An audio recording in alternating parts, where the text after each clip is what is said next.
Hello, everyone. I'm going to give people just a couple more minutes to sign on. Can you hear me okay? Yes, ma'am. Wonderful.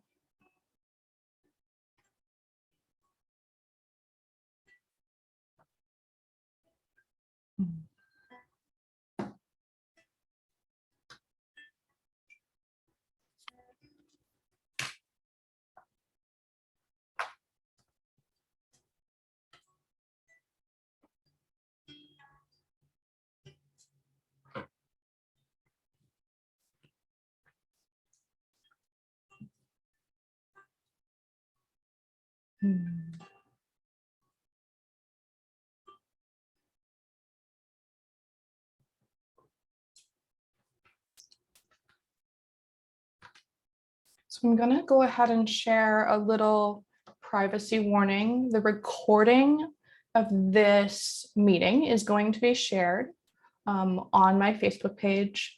And so you don't have to turn on your video if you don't want to. You can have that off the whole time. It's completely up to you. If you'd like to have it on, that's also wonderful. Just so that you're aware of the fact that other people are going to see this recording as well.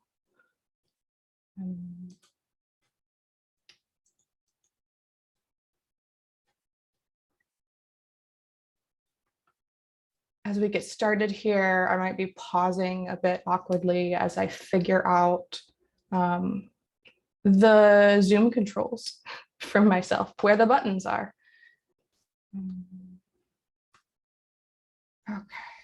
Okay. So I'm Janae Elizabeth, and Trauma Geek is my community education project. There are a lot more free resources that I have on my website at traumageek.com. And I don't consider myself an expert per se. I'm a lifelong learner and a systems thinker. And my goal here is to point you all to the experts that I have learned from.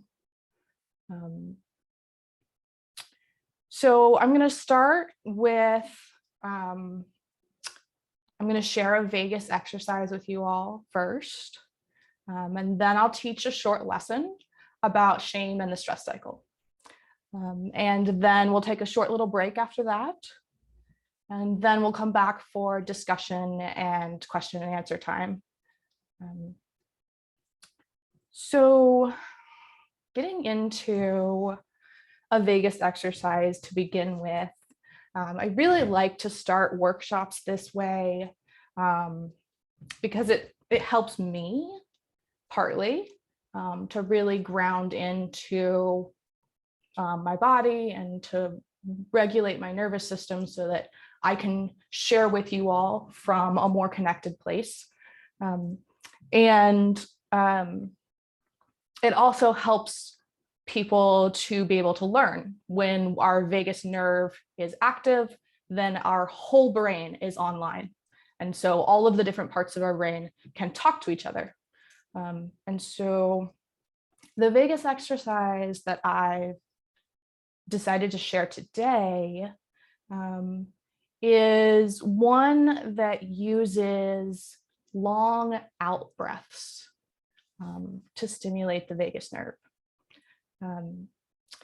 In popular education about how to regulate or how to calm, people often say, take a deep breath. And that doesn't work for everyone.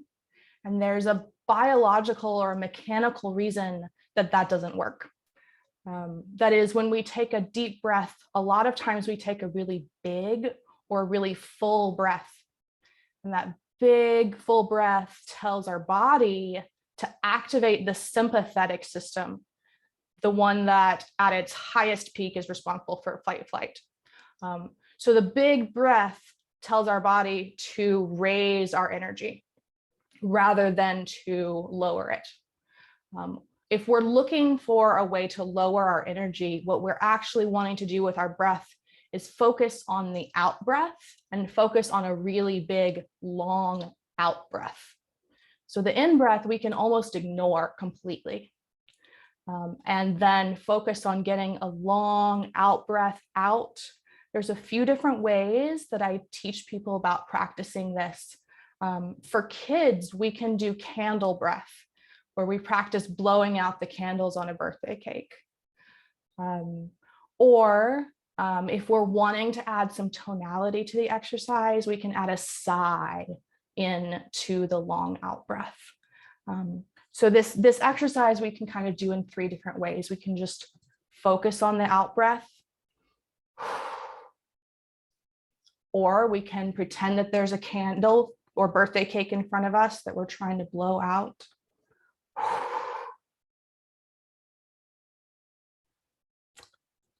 Or we can add a sigh into the exercise, like a ah.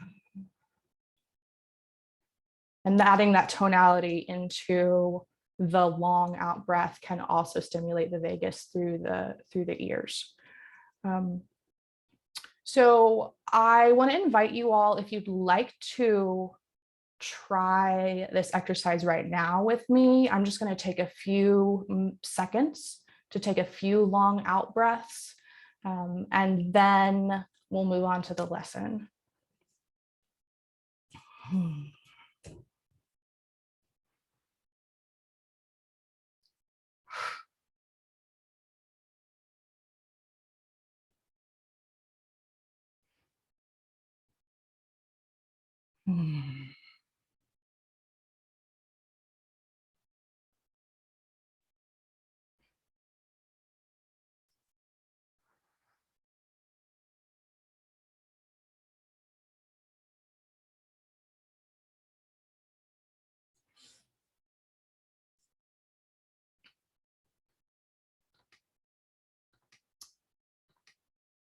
Okay, so today I'm going to be talking about shame and the stress cycle.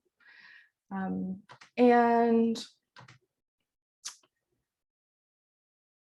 I first want to share with you all where I have learned about shame, kind of the lineage of what I'm teaching here. I've learned about shame from The Body Is Not an Apology, The Politics of Trauma, Unmasking Autism, a lot of personal experience stories from the neurodivergent and trauma survivor communities, from Pete Walker's book on complex PTSD, also The Body Keeps the Score, and then also the workbook for the adult children of alcoholics and dysfunctional families. Shame, and particularly toxic shame, is a topic that they address quite a bit in that material. And so all of this I am connecting to my understanding of polyvagal theory, which I learned from Dr. Stephen Porges and from Deb Dana primarily. So all of those sources together are really where I have gotten information about shame that I could test in my life to see how true it feels, how true it seems in what I'm seeing from other people around me.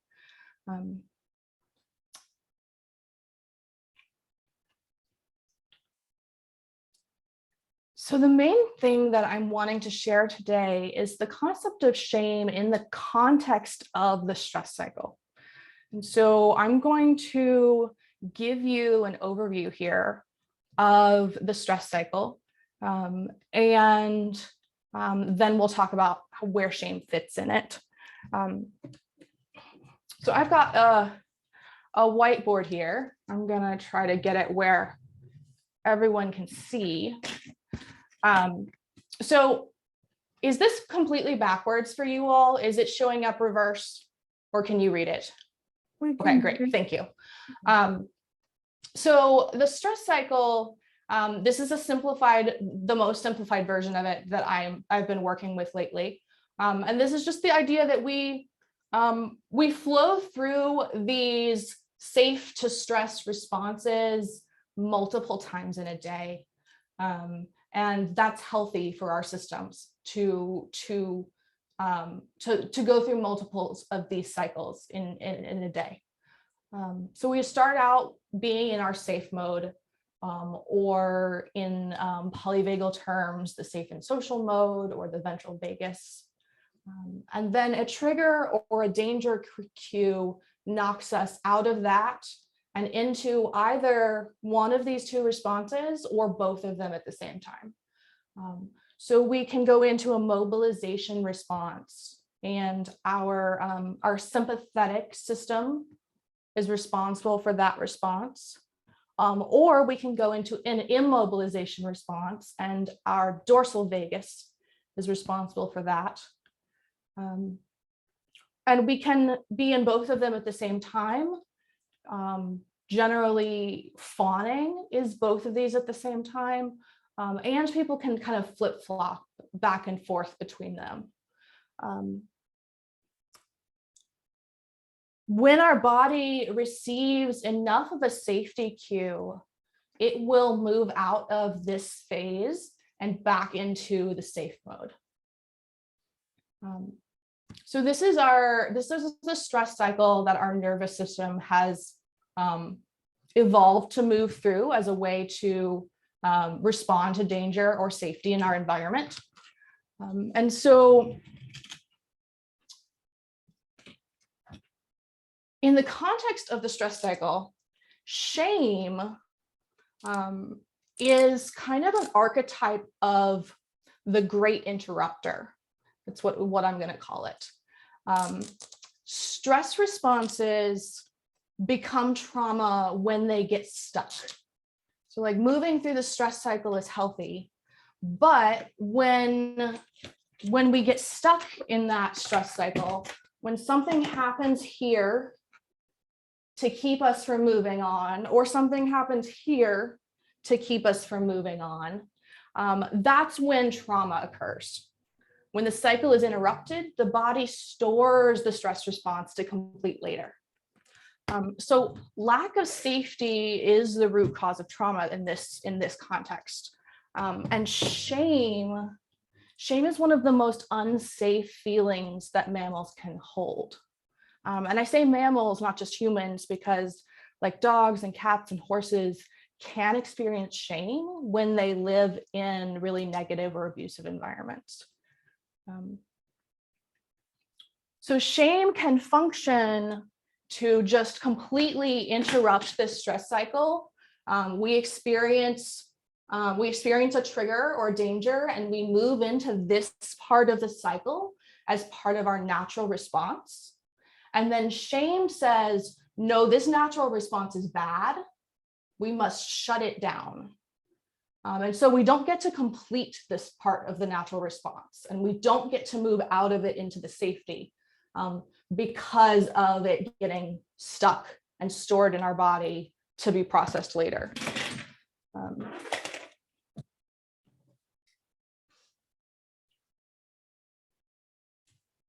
So I'm thinking about shame as the great interrupter here in the stress cycle. And I'm also thinking about shame as a psychological and a spiritual experience. And when I say spirit, I'm referring to the human spirit, a layer of our conscious experience, not to anything religious. We feel shame when an external lack of relational safety becomes internalized. So it's an emotion that is responsive to our social environment, and has to do with internalization of the unsafety that we're experiencing in our external environment. We feel shame when we become convinced that our human spirit is inferior or deeply flawed.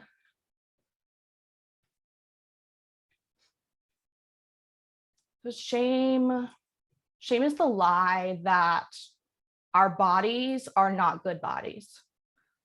Shame says that our overwhelm, our stress responses, those are the problem, not the danger or trigger that caused our body to move into the stress responses, but the stress responses themselves. Shame says the stress response, the response to the danger, is the problem. Shame says we don't belong in human society if we have meltdowns and shutdowns and panic attacks and other like natural responses to our very intense world.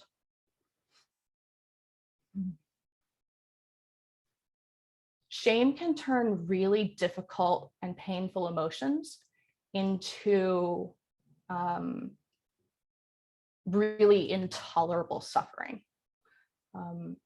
Shame can turn grief and anger and sadness into low self-esteem and self-loathing and self-hatred. Shame is a force that can turn autistic meltdowns into like really severe, violent, or self-harm episodes. Autistic meltdowns without that shame spiral tacked onto them can be a lot less explosive. Shame is also a key emotional component in nearly every experience of suicidal ideation.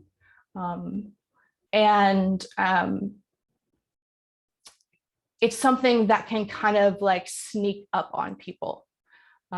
Shame, because shame is so,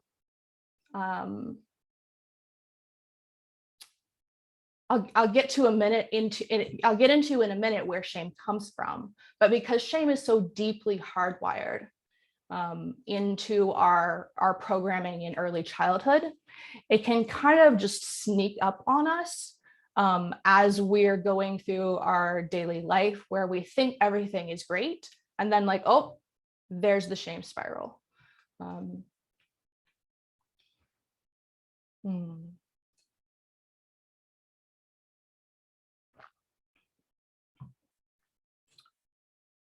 Shame is also a physical experience. Shame has a posture and an embodied felt sense.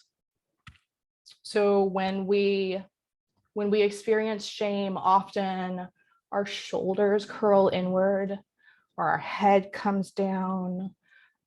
We can get really quiet or small. We might feel like our spirit is really heavy. We might feel cold or slow or just disengaged generally. The opposite of shame, worthiness, also has a felt sense and a posture that's very much physically the opposite of shame, where there is a sense of uprightness and openness in the chest rather than the curling forward, and where a person is able to be present and engaged because of that posture.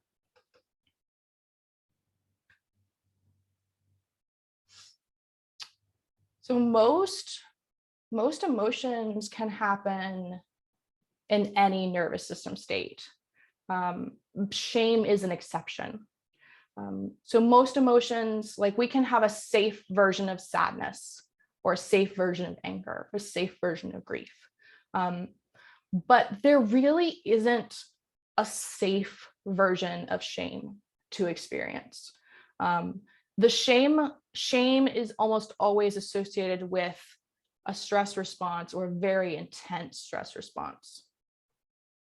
So initially, shame can be part of the expression of fight-flight energy, like a wave of heat or redness in the face, or our hands shaking, our stomach feeling like it's dropping. But that kind of temporary shame, we tend to burn through that response really quickly. Our body doesn't have the energy to sustain that level of the shame response for very long.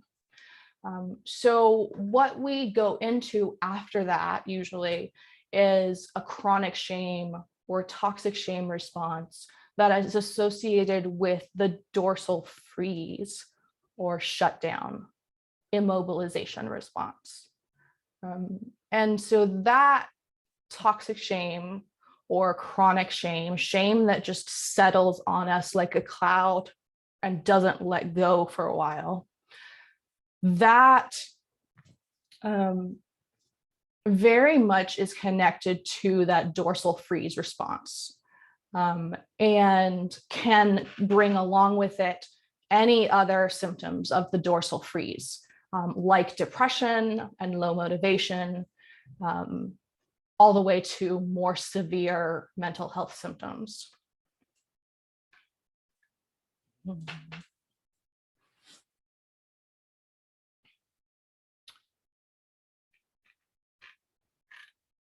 I'll talk about next, where does shame come from?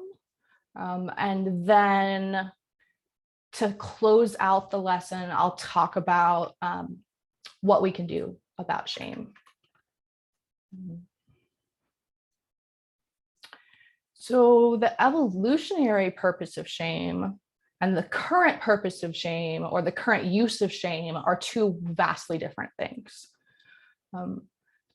Evolutionarily, shame exists to tell us when we have crossed the boundaries of our tribe, and it's meant to be a very temporary emotion that redirects us back into more helpful or more useful or kinder behaviors that help to support others. So an example might be an elder shaming a teenager for thoughtlessly killing a tiny bug or a little tiny animal. Like, how could you? How dare you? Kind of idea.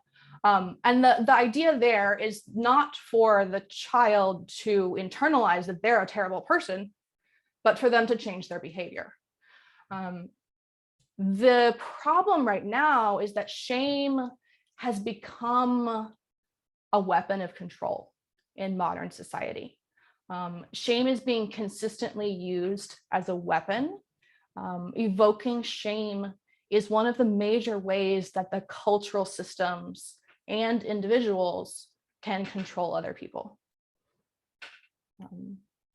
So we live in a very performative culture, and shame is one of the foundational tools to force people to perform to those normative standards. In Western culture, from a very early age, we're trained to feel shame when we are upset, when we're angry, when we're sad, when we need help, when any of our behavior is different from what is expected or normative. So when we're young, any difference from the cultural norm is often shamed by parents or educators, or medical providers, and really other people that we have to depend on for support. And that dependence on them for their support is the reason that their opinion matters to our body so much in terms of safety. As we grow older, our employers and our romantic partners become the most common instigators of shame in interpersonal relationships.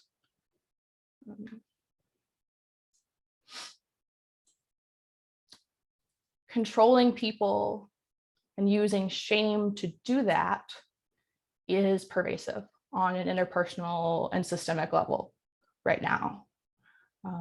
Using shame as a weapon is a symptom of supremacist culture. It's the way that in-groups establish dominance, social dominance, or power over an out-group.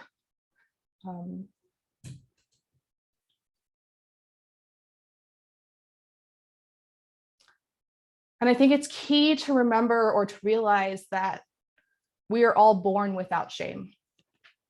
Shame is something that our culture and our society teaches us. Through associative conditioning, we begin to couple shame with all of our experiences of our stress responses or negative emotions. And so shame initially keeps people in line, keeps people in the status quo.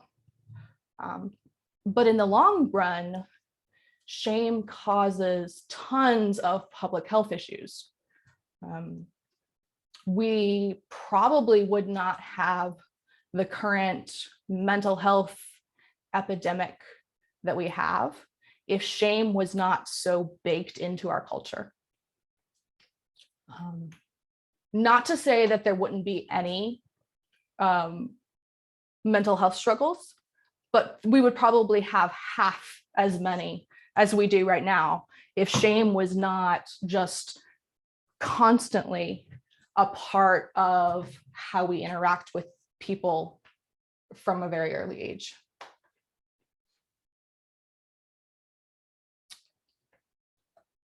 The last thing I'm going to talk about here is what we can do about shame. What can we do about it?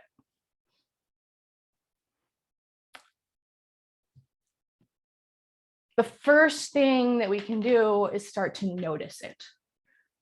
And this is more powerful than it sounds like. We can start to notice when shame is making our experience worse than it needs to be.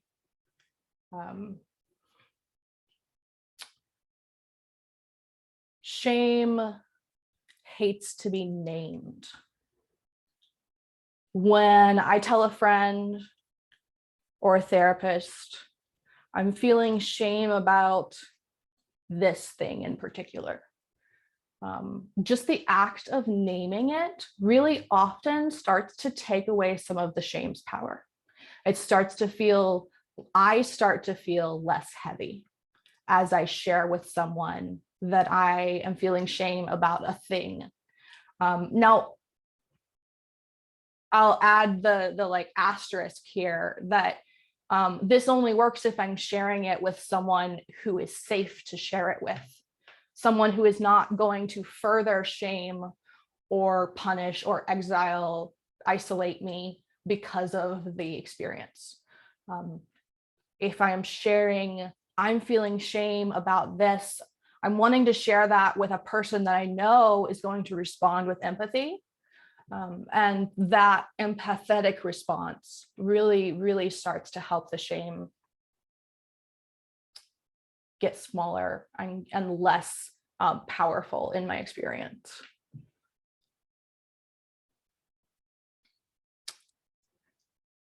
Shaming the part of me that feels shame is a habit that I accidentally find myself getting stuck in. Once I started learning how to notice when I was feeling shame, a lot of times I would start to feel ashamed that I was feeling shame. And so I've needed to take a step back and remind myself that feeling the shame is a natural part of my response to my environment and to the unsafety in my world. And so when I show the parts of me that feel shame more compassion, more mercy, the shame starts to melt away more. It seems that shame and really deep self-love cannot exist at the same time. So if I am really stuck in a shame spiral, I want to first start to notice the shame and name it, share that with a friend, and also turn some love towards the part of myself that is feeling shame. Another thing that I like to do is practice the posture of worthiness, because our physical posture can tell our emotional state a lot of information. And so if I am in a shame spiral and I am stuck in that curled in posture, I might gently start to open my body and start to try to practice this posture of worthiness, even if I'm not feeling it yet. A lot of times, moving my body into that posture can help to move some of the shame out of my experience as well.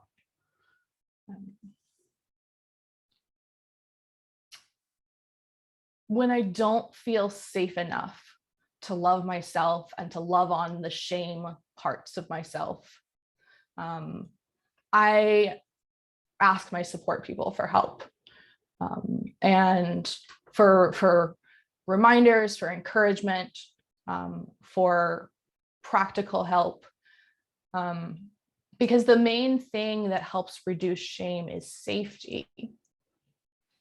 And so if we can't access enough safety to get out of a shame spiral, that is 100% not our fault.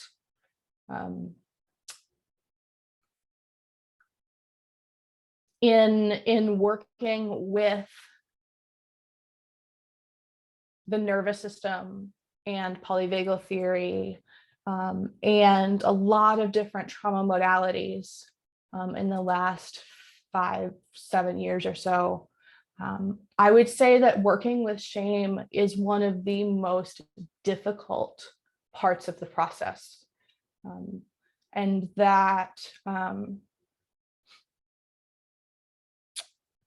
it can be really difficult in our society to access the kind of safety that is needed, to help us get out of shame spirals. Especially during the lockdowns from the pandemic, and as people continue to need to stay home to protect their health, there are a lot of reasons that people don't have access to safe people who can help them get out of their shame spirals. And so I just want to emphasize here that shame is not an individual problem.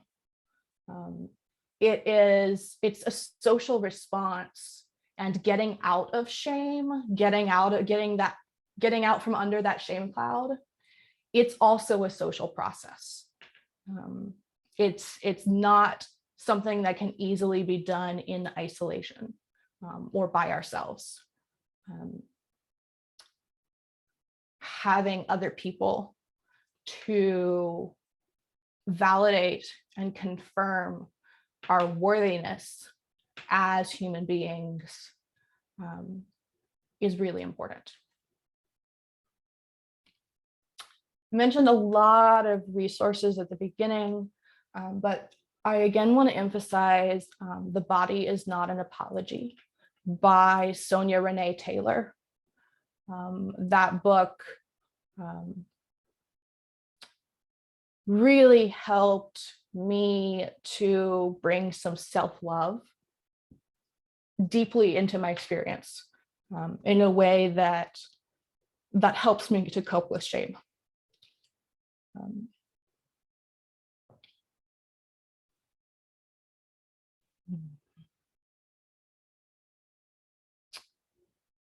So that's all that I have to share about shame right now. We're going to take a short little bio break.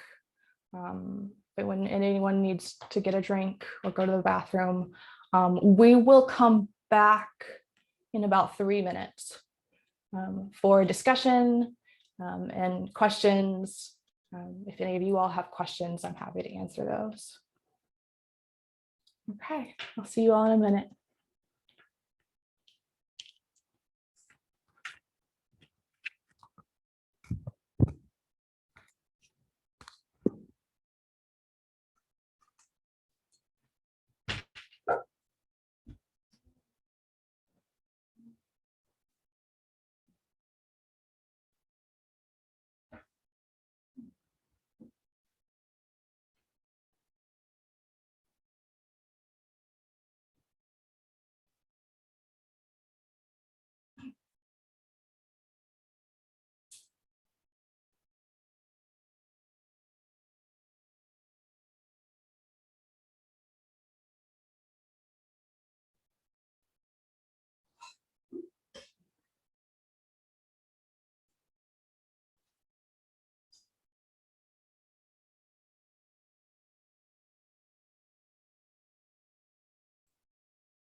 Okay.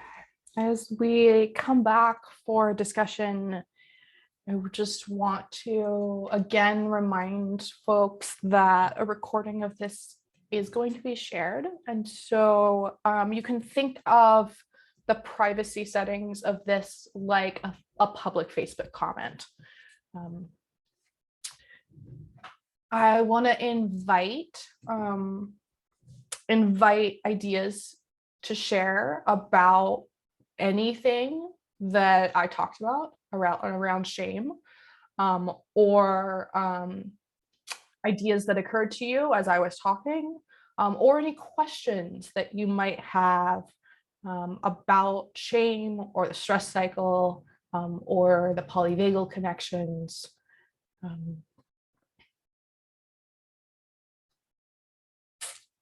Is there anyone who would like to share anything?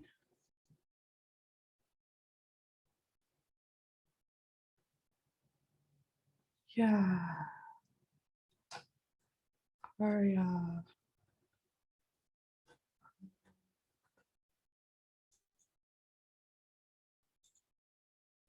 Yeah, you can go ahead. Hi, Janae. Hello. Thank you so much for doing this. I'm just so delighted to be here. I have a question about the stress cycle when you talk about mobilization and how the mobilization and immobilization can occur together. Can you describe that a little bit? What would it look like? Yeah. So mobilization can be on a scale from external to internal. So mobilization can be as small as an emotion moving from one part of our body to another part of our body. Or it can be like a tear. Um, or it can be actually movement. So if the body is giving us the impulse to move or moving an emotion through us, but also we have a freeze response on that is preventing that movement or interrupting that movement. That's kind of both of them can be online at the same time.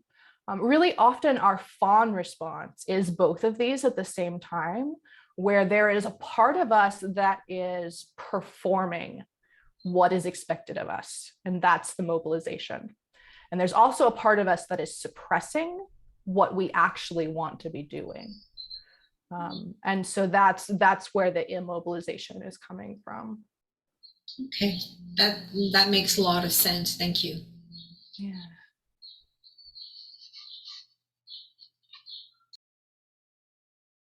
Did you have any other question? Okay.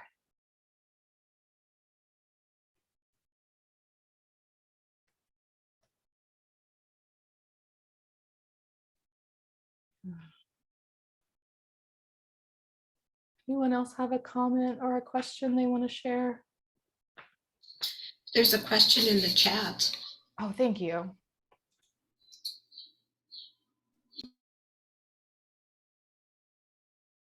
Yeah, we've got a couple questions here. Okay, I'll just go through those. How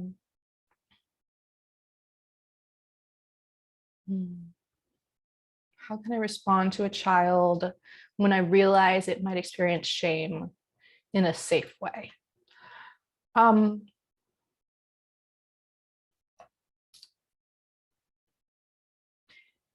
I think the biggest thing here is validating emotions, allowing emotions, making sure that children know it's okay to have their emotions. It's really common for children, even young children, to have already encountered adults, maybe in school, where it wasn't safe for them to have their emotional experience. And so that shame may already be tagging along with their feelings really early. So if we're seeing that happen, it can be really helpful to just let the child know that their feelings are okay, that you're okay with their feelings, that you're okay with them being angry, you're okay with them being sad, whatever it is. Their tears are okay. And we can, of course, redirect behaviors that are not safe, but our emotions themselves are, it's important that kids know that our emotions themselves are always okay. Yeah. Another comment question says, I would love to hear more if you want to say about the connection between safety and self-love. What exactly does self-love feel like to you? Which comes first, self-love or safety? Or perhaps could be either one. How do you personally nurture self-love? This is a great question. Yeah. So in my experience, what I've learned from polyvagal theory and nervous system studies is that safety comes first before self-love. We learn how to love ourselves by experiencing safety in relationship. And if we don't experience safety in relationship, then we don't learn to love ourselves. It's kind of that direct. If we don't experience safety in relationship in really early childhood, we can make up for that at a later point in our life. And there's a lot of ways in which sometimes a therapist is a person's first safe connection, or maybe someone that a person meets at book club or like a hobby group, where someone experiences a relationship where it's okay to be themselves. And that really builds the foundation for self-love. And then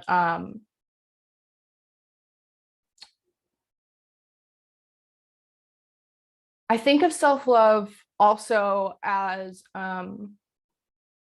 adults, self-love can be about creating opportunities for myself to have experiences of safety that I didn't have in childhood. And so I can kind of be planning ways to support my nervous system, ways to get more validation, ways to find more community belonging, ways to have more people who can be safe people for me to turn to when I am in shame spirals. And those things like all together feed back into making self-love more possible.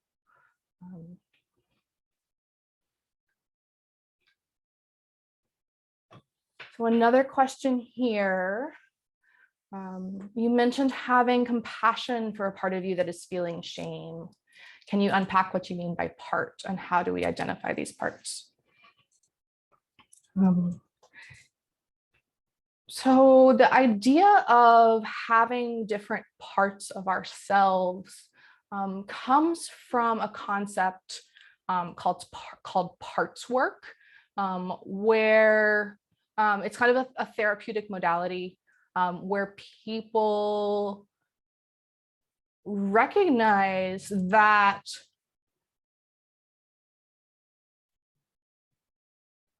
as human beings, we have different feelings at the same time that can seem very, very contradictory. So I might say a part of me feels like this, but also a part of me feels like this. And that helps me to hold the totality of what I'm feeling right now without ignoring what part of me is feeling.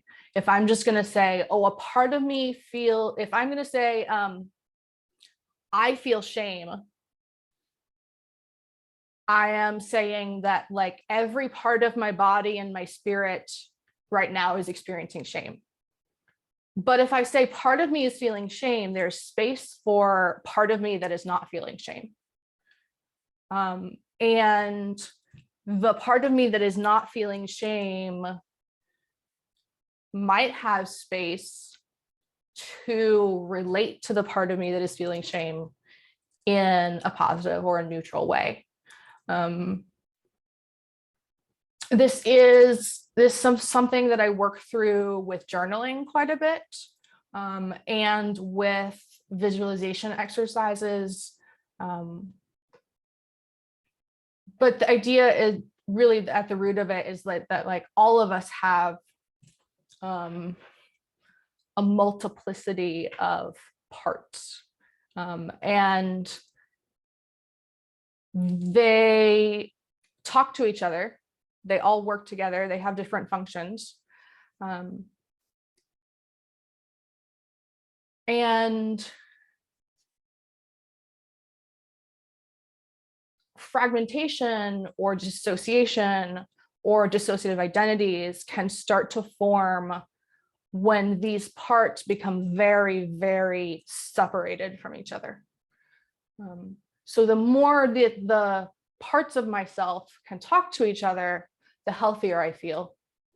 And the more that they become isolated, where like the part of me that feels shame can't talk to the other parts of me, that starts to lead me into like a really severe depression spell.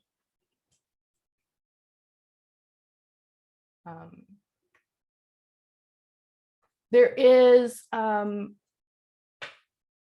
therapeutic modality called internal family systems that works with parts that I find to be sometimes really helpful in identifying what parts are alive and how they operate in my life.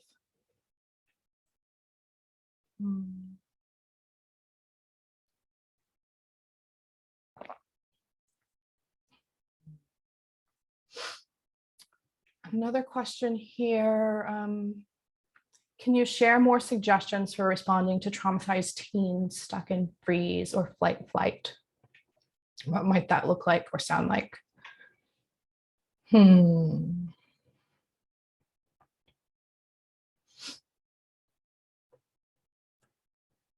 Some of this is going to be specific to the individual teenager. I think it's really helpful to know before someone is in fight, flight, or freeze, what is helpful or soothing for them when they're stressed. Because some people can have very different needs. Like some people might need a hug when they're in freeze, and some people might not be able to tolerate touch at all. Some people might need someone to turn on some fun music. Someone else might want sad music. So if it's a teenager that you're regularly in contact with, it's a really good idea to kind of talk through a crisis plan. How do they want people to respond to them when they're having a stress response, when they're having a really hard time? And then following that as much as possible, I think, is the best option there.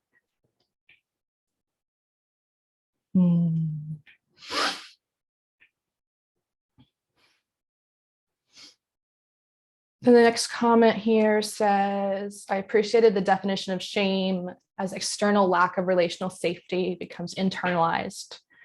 It's challenging to move out of when isolating feels safer. Yeah. What are the smallest first steps that you have learned about experienced? The smallest first steps for me for moving out of shame is just noticing and naming that it's happening. Noticing and naming that shame is what I'm experiencing. Because a lot of times when I get into a shame spiral, it's so terrible that I don't realize that it's shame. I can be so consumed with how horrible the experience is for quite a while before realizing, oh, this is shame. And once I have realized this is shame, that little tiny first step gives me an opening to be able to do more things that help to mobilize the shame away from me, or me out from under the shame.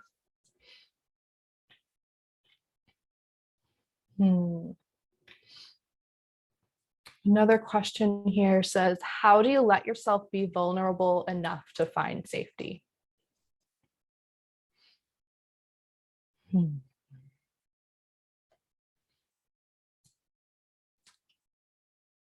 This is really difficult in our current culture, I think.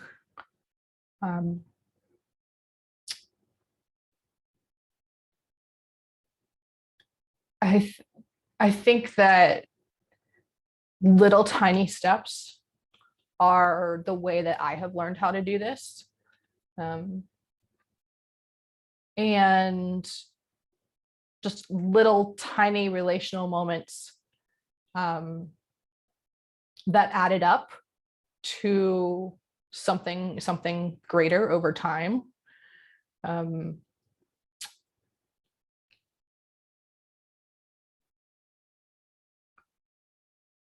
In some senses, I think that when I find safety, I no longer feel as vulnerable. I still have the same vulnerabilities, but they don't feel as scary. They don't feel as heavy. But it's definitely difficult. I can't say that it's easy. And mostly that it's trial and error for me to be able to find those people and those spaces and those communities where there is even a little bit of safety.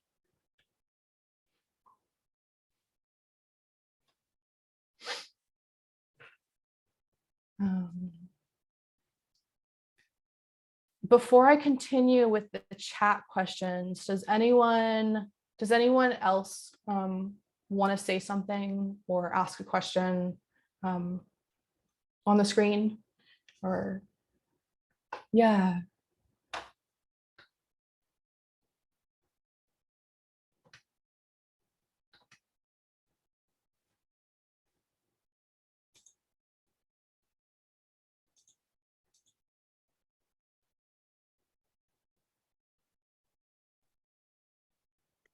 Hi, can you hear me? Yeah. Oh, okay. Thank you so much. And I appreciate that invitation. If I may, I just want to thank you, Janae, for first of all, introducing me to really complex trauma and then finding my way to neurodiversity and my own neurodivergence. And I am indebted to that. There really aren't words. And I just wanted to echo what was also said by, I'm sorry, I think it was Shannon maybe, that echoed what you said about a lack of external safety becomes internalized is really kind of where and how shame forms. If I may share, to really emphasize that point, Patricia DeYoung wrote a great book about chronic shame as relational, which is, you already know that. And the way she phrases it is, shame is the felt sense of disintegration in the presence of a dysregulating other, which, I love the use of the word dis because it's, obviously akin to dissociation. But it really puts shame in exactly the words that you just used, that it's an experience of a lack of safety in interpersonal contexts. And so thank you for driving that point home. And again, thank you so much for this great gathering you put together and the continuing sharing of your important mission.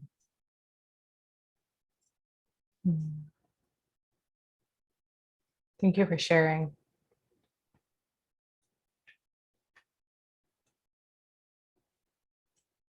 I'll read a few more questions here.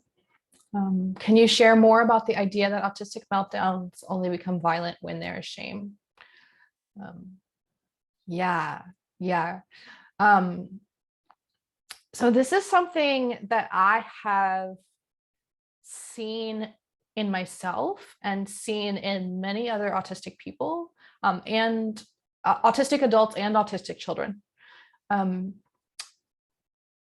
There is the meltdown, and then there is the shame spiral.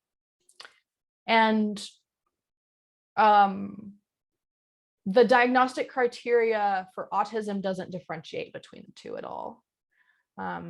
The medical system really doesn't differentiate between the two at all.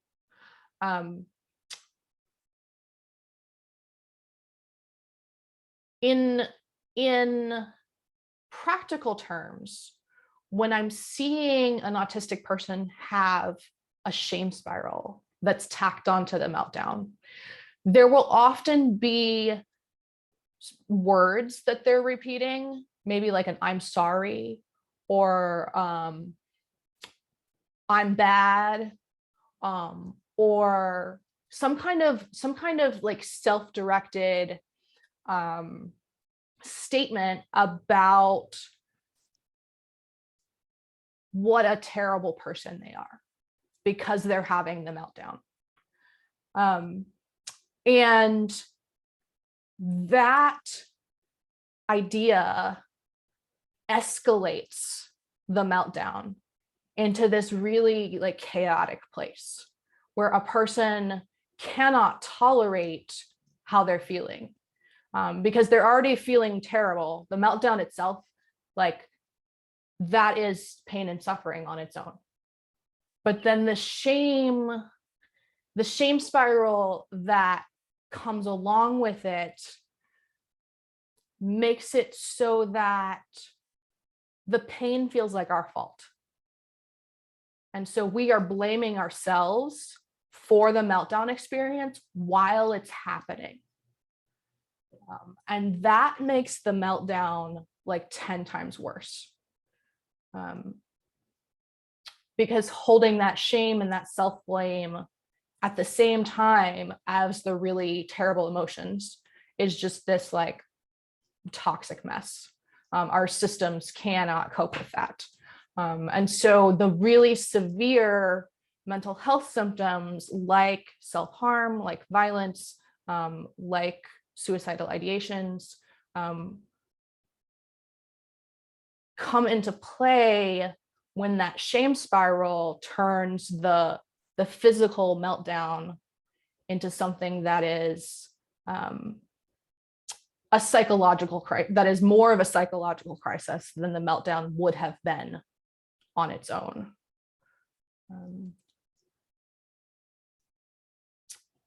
Yeah, like meltdown is a kind of a biomechanical release of energy that we can't avoid or control. And then the shame spiral, I feel like, is a psychological response to that biological response.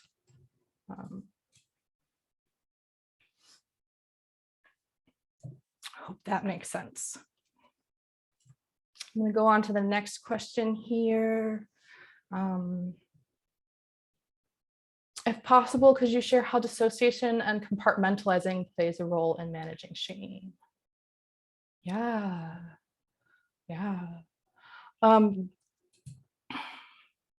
So shame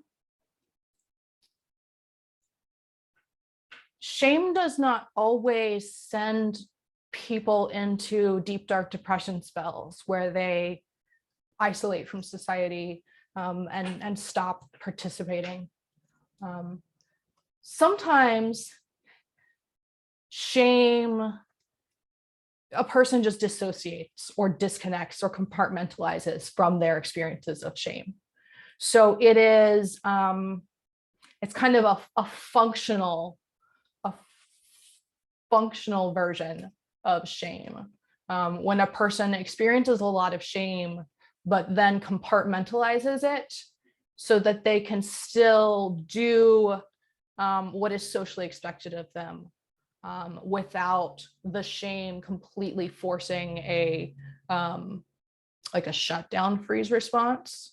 So the person, so this here is really that mobilization and immobilization at the same time, where a person can compartmentalize from the shame and kind of immobilize the part of themselves that is experiencing shame, but mobilize other parts of themselves at the same time, which is really exhausting. It is super draining for our nervous systems in the long run if we're doing both, if we're doing that mobilization and immobilization at the same time. Our body just runs out of the capacity and the energy to do that.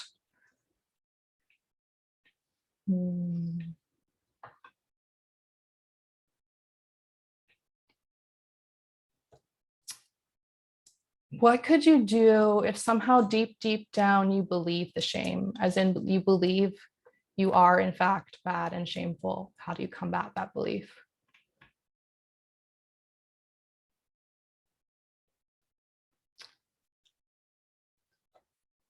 I think this is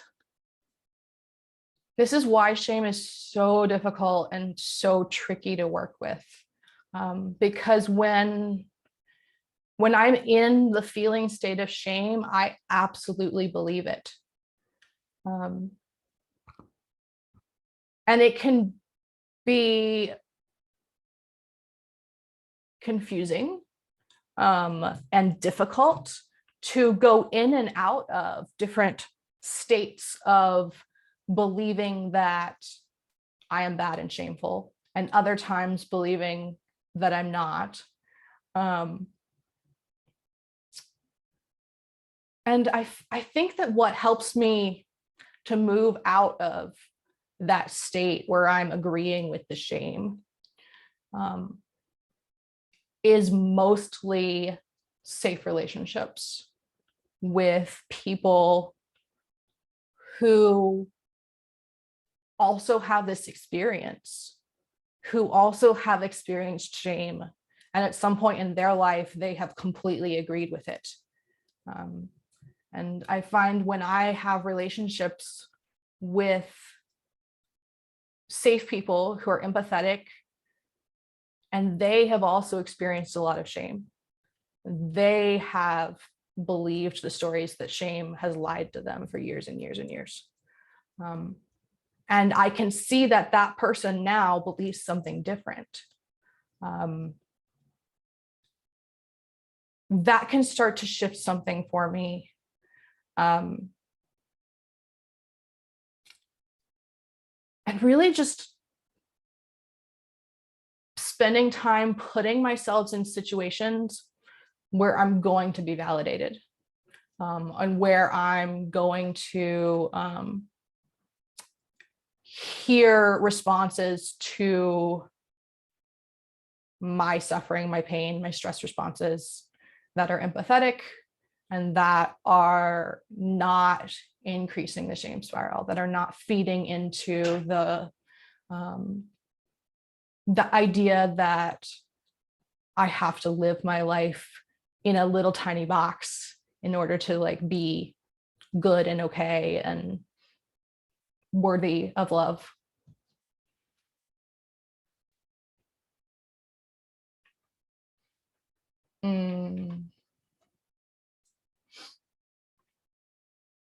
Okay.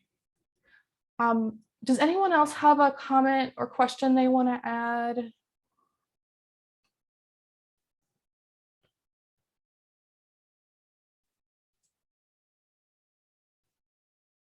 Might wrap up real soon here. Just want to give a moment for anyone else who wanted to say something. Yeah.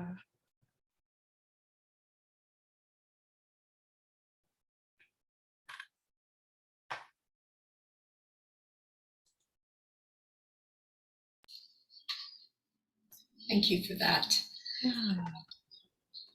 I just wanted to speak to that question about when you really believe the shame. Janae, have you done any research into, say, people like Joe Dispenza, Bruce Lipton, the power of the subconscious mind, and where usually between the age of 0 and 7, we're in theta mode, our brain waves, right? And we're absorbing all the rules, everything we're told, what our families are, where we fit in the world, our beliefs.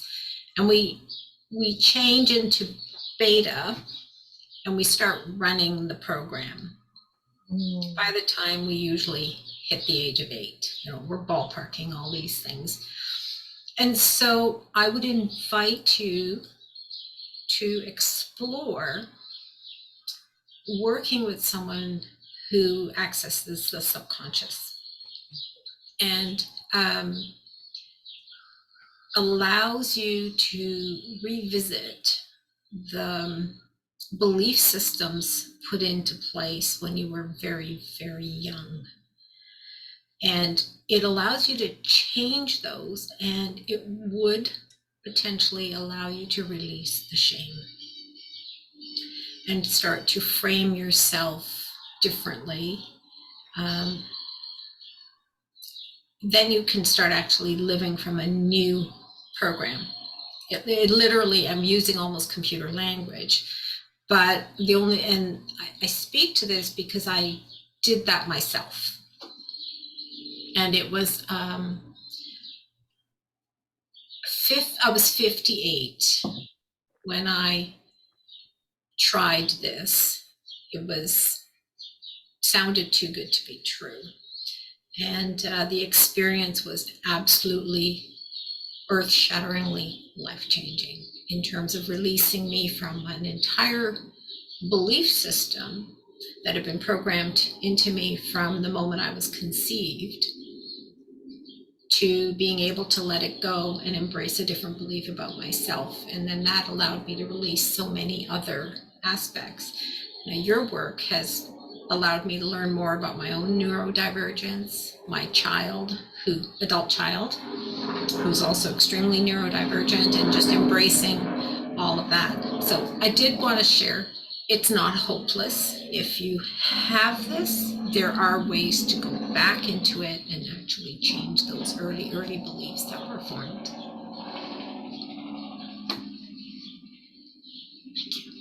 Thank you. Thank you. I have done some work like that with EMDR. and with replacing fixed beliefs that were instilled very, very early for me. And I think that was a big part of shifting shame. I also want to mention that another way that I work with shame right now is that very often, if I'm experiencing shame, it's just a red flag for me that my nervous system needs support. It may not, for me right now, if I'm experiencing shame, it may not be that really deep, toxic belief that I am terrible. But it's like a temporary short version of that. And that comes up a lot for me just when my nervous system needs more support, when I'm needing more vagus stimulation or just more co-regulation. And so one thing that I can do if I'm experiencing shame and there's like not someone I can talk to, maybe it's in the middle of the night and there's not someone I can talk to about it. Doing things that soothe my nervous system and that support my vagus nerve can be very helpful.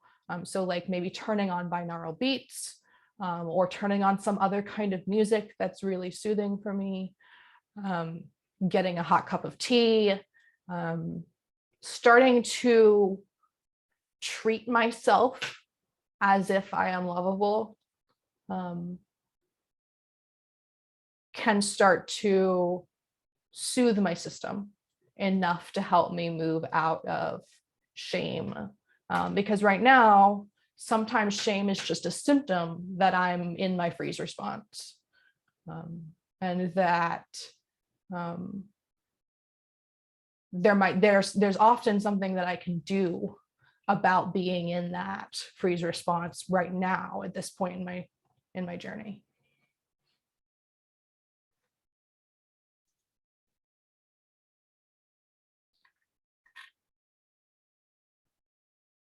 Yeah.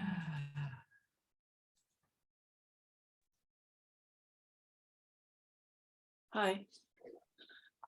First of all, thanks so much for this evening. I haven't had a question until now because you've actually, it's been so clear and easy to understand. Thank you so much. I think you've done a brilliant job of presenting it in easy to digest pieces, basically. One thing that did pop into my mind, where you mentioned the natural purpose of shame. Yeah, that's the first time that I've come across that as a concept. I always thought myself that shame was one of those kind of constructed human emotions that probably didn't have a purpose. I just wondered if you could tell us where that idea comes from, and if you had any more to say about it. I'm interested to hear. Thank you. It does seem to be a constructed human emotion, but it has had a social purpose for a very long time in human history.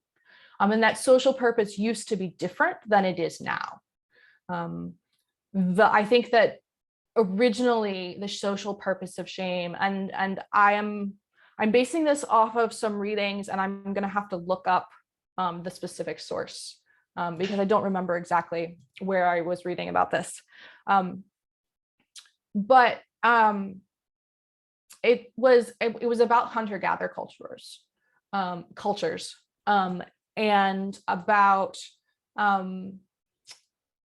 the way that elders would teach younger people how to not waste resources, or how to protect life around them in nature or in the forest.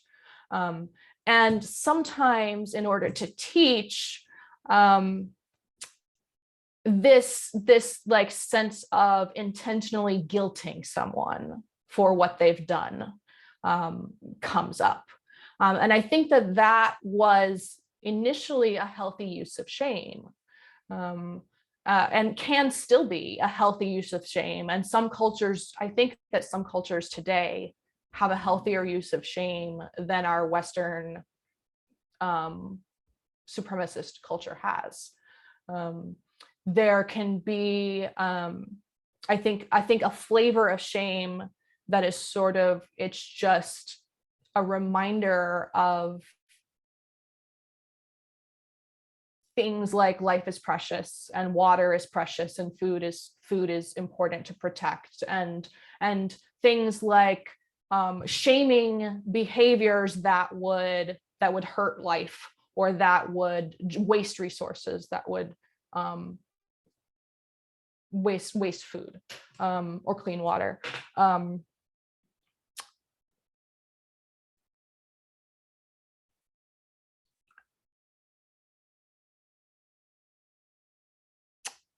I think that because it's so powerful, because shame is so powerful as a social motivator, that's one of the reasons that it has become what it is now. So it could be a healthy, powerful social motivator if it's being used, I guess, by safe people in safe ways. But shame is frequently used by unsafe people in unsafe ways to create this this control that is not healthy for the community or for the individuals.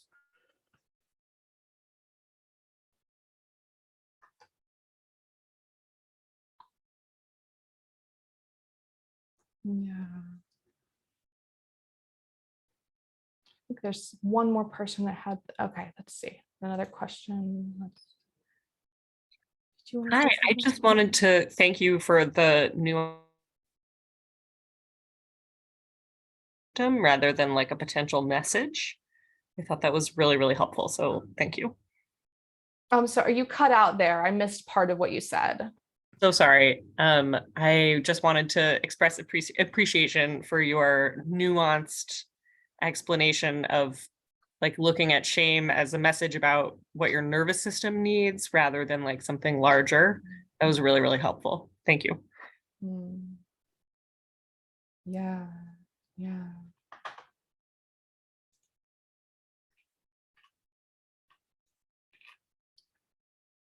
Mm. Any more comments or questions from anyone?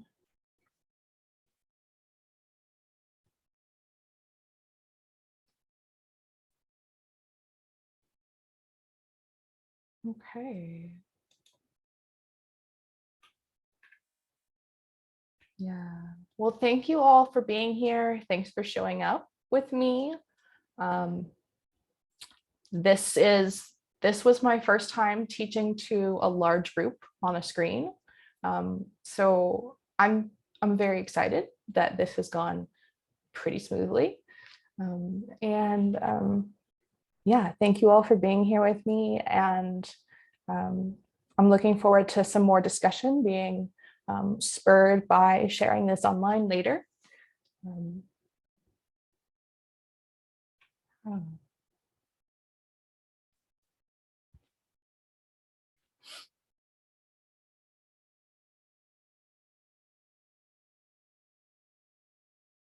Okay. Well, I'm going to close the chat in just a minute. I just want to invite you all as we leave, if you want to stretch and shake it out, because we've all been sitting at screens for a while. That might be fun for you to do. Thank you. Yeah. Bye-bye. Thank you very much. Thank you, Janae.